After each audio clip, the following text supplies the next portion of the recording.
As crianças e os adolescentes são seres humanos em desenvolvimento, portanto, possuem direitos especiais e peculiares à sua condição.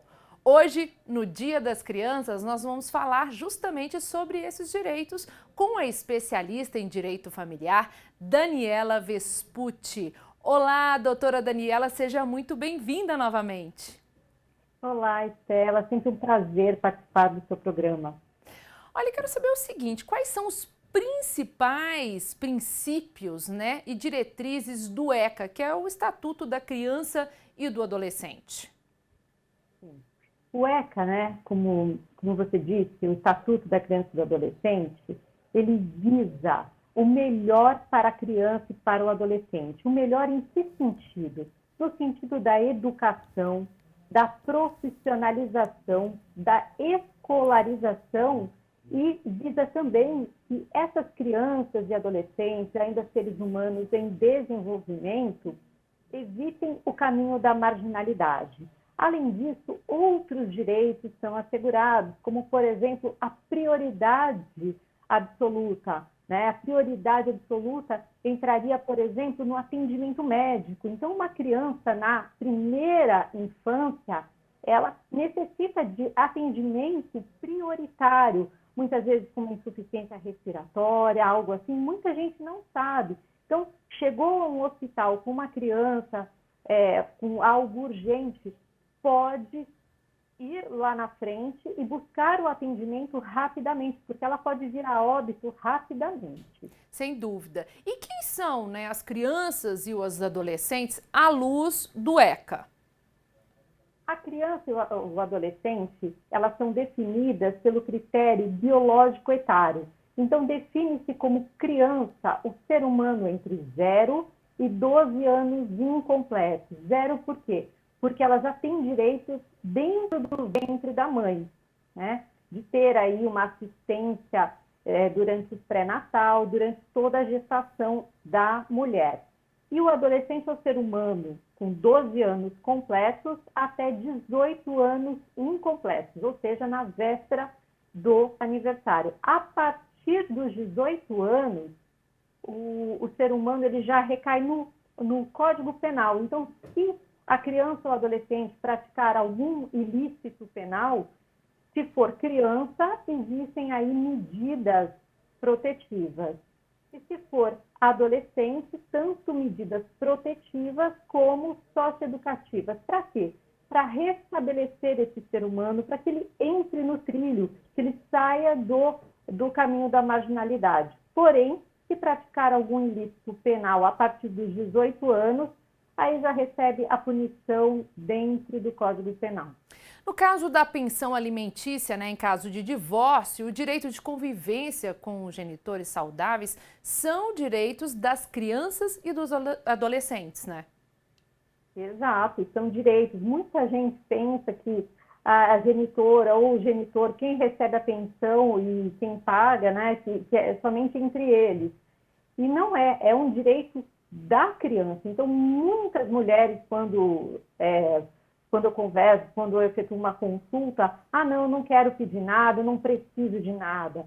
Espera aí, esse direito é da sua filha, é do seu filho. Então, a pensão alimentícia é um direito da criança. Da mesma forma, a convivência saudável, Um genitor saudável, uma genitora saudável, em caso de divórcio, separação, ou até se os dois, se foi uma gestação aí fruto de um namoro, onde não vingou um casamento, uma união estável, também é possível pleitear a presença do outro genitor, porque ambos os genitores são muito importantes na formação psicológica da criança, e do adolescente. Então, cada um no seu papel. Lógico que se houver um abuso, uma violência psicológica, violência física, tudo isso tem que ser denunciado para a Polícia Civil, para o Conselho Tutelar e especialmente para o Ministério Público.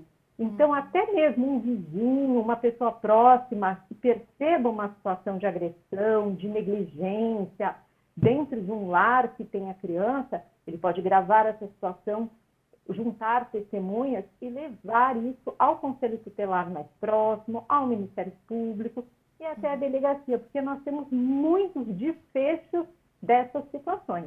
Uhum. E quais são, né, as principais diferenças entre a guarda unilateral e a guarda compartilhada? É muito importante a gente falar disso, né?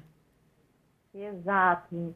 Tanto a guarda compartilhada como a guarda unilateral, elas geram muita polêmica, porque pouca gente entende a sua diferença. Na guarda unilateral, um dos genitores detém a posse ali da criança, só que ele também decide tudo sobre a criança, qual escola colocar, enfim, define toda a rotina da criança sem a participação, sem a opinião do outro genitor. Então, muitas vezes, quando eu atendo alguns casais aí em separação, sempre alerto isso, porque muitas vezes um dos genitores, por exemplo, o genitor, o pai, trabalha muito, fala, não, a mãe ela cuida muito bem, eu deixo com ela.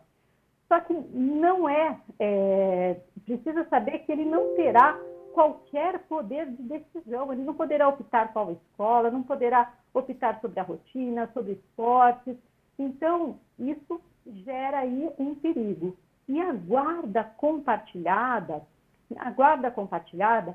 ambos os genitores possuem deveres, né, e direitos. Então, na guarda compartilhada, ambos podem decidir sobre o destino da criança, sobre as decisões relativas aí à rotina da criança, porém, a guarda ela é compartilhada. Como é que funciona? Não é uma bagunça que cada hora está na casa de um. Não é assim que funciona.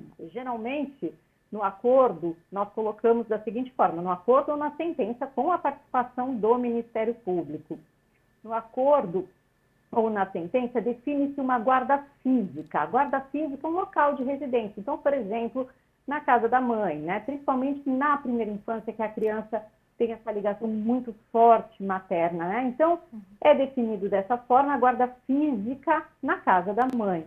Porém, uma vez por semana, essa criança vai para a casa do pai, geralmente numa quarta-feira. Isso pode ser definido entre eles e colocado no papel, né? É sempre muito importante estabelecer isso através de um acordo judicial ou de uma sentença.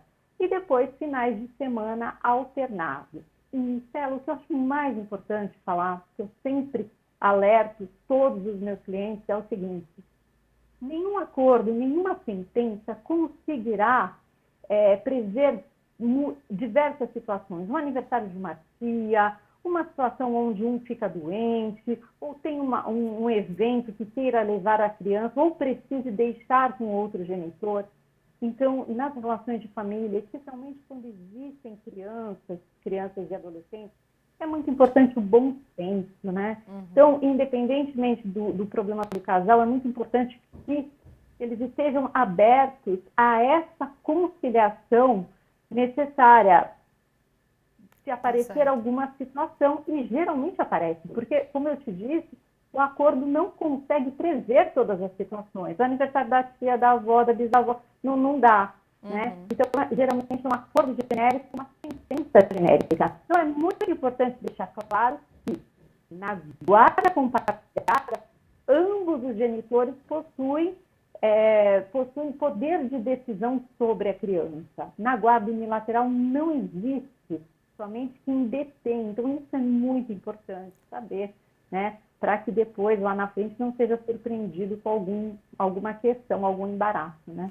Tá certo, doutora. Muito obrigada pelos seus esclarecimentos. Eu que agradeço, Celo.